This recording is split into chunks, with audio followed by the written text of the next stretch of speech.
Цивил медија.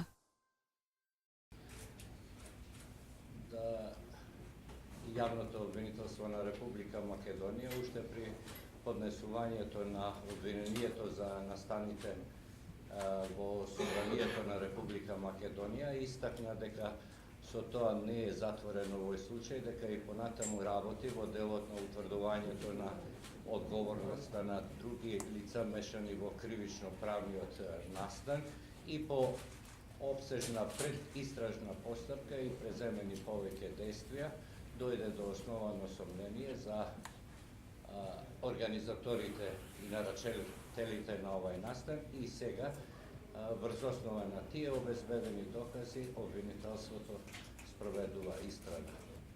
Јас пред вас повеќе пати од давање наредба за спроведување на истражна постапка негде крајот на ноември 2017 година, секогаш истакнував дека предистражната постапка продолжува во насока на откривање на организаторите на тој кривично правен настан. По доста обсежна предистражна постапка, вчера се донесе наредба за спроведување истражна постапка и против организаторите. По делот на истрагата и предистрагата поврзана со поранешниот премиер Никола Груевски. Во овој момент што може да ми кажете? Која била неговата улога во насилството на 27 април и што ќе направите за евентуално да го обезбедите неговото присуство во Македонија, затоа што тој доби азил во ноември минатата година во Бугарија? Јас и синоќа напомнав, стварно би ве замолила сите да се држиме и да го почитуваме максимално начелото на презумпција на невиност и би ве замолила да не кажувате цели имиња и презимења, туку со иницијали. Во наредбата за истрага стои дека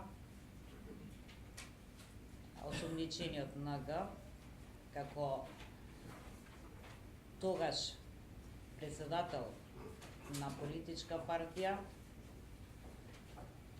ги повикал преку медиум граѓаните на протести и заедно со другите обвинети за таа цел ја ставиле во функција целата партиска структура на таа политичка партија. Имаме и пораки, дел се обезбедени, за дел, затоа и отворена истрагата се уште се работи. Во кратки црти тоа е. А околу обезбедувањето него?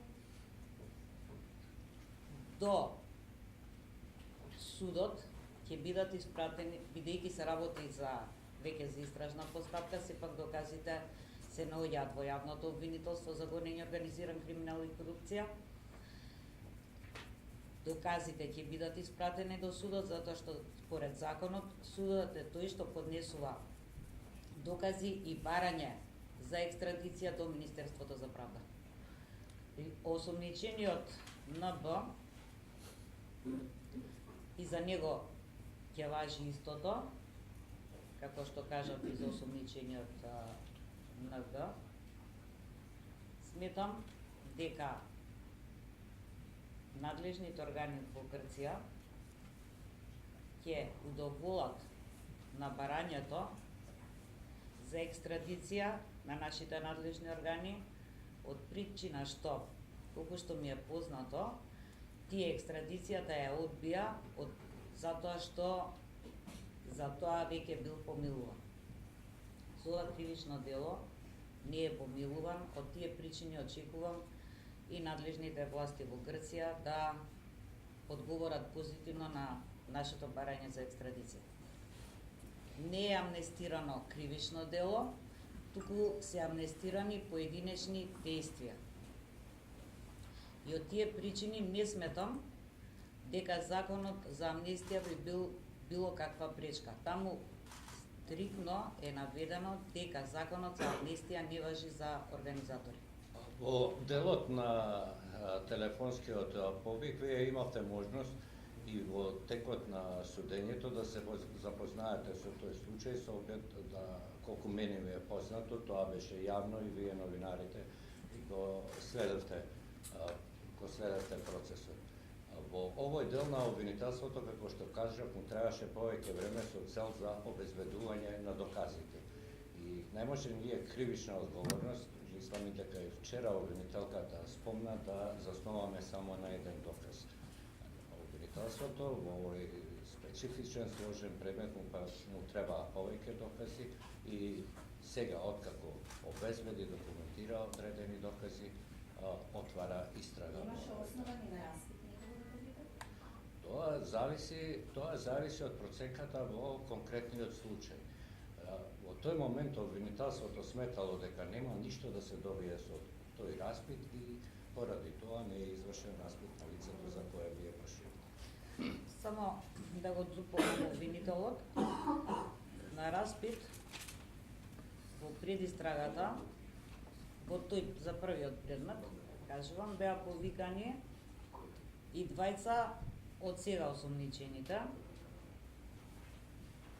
така да не сметам дека било што со тој распит и да бил извршен тогаш, би се добил. Од тие причини сметав и тогаш, а и сега стојам позади тоа, дека воопшто не е пропуст на обвинителот, што не бил викнат на распит во својство на сведок или лице од кое се бара одредено појаснување. Што се однесува на вашето директно прашање до мене, јас сметам дека доколку не беа отворени вратите, немаше да се случи крвавиот настан. Ќе биде споен со овој предмет, така да и ќе бидат сите за исто кривично дело, 313 од кривичниот законник. Тоа беше оценка на обвинителството дека треба да се оди со тоа кривично дело.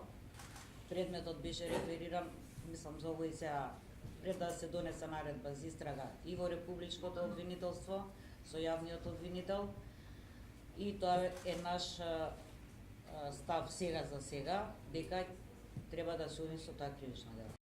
Цивил медија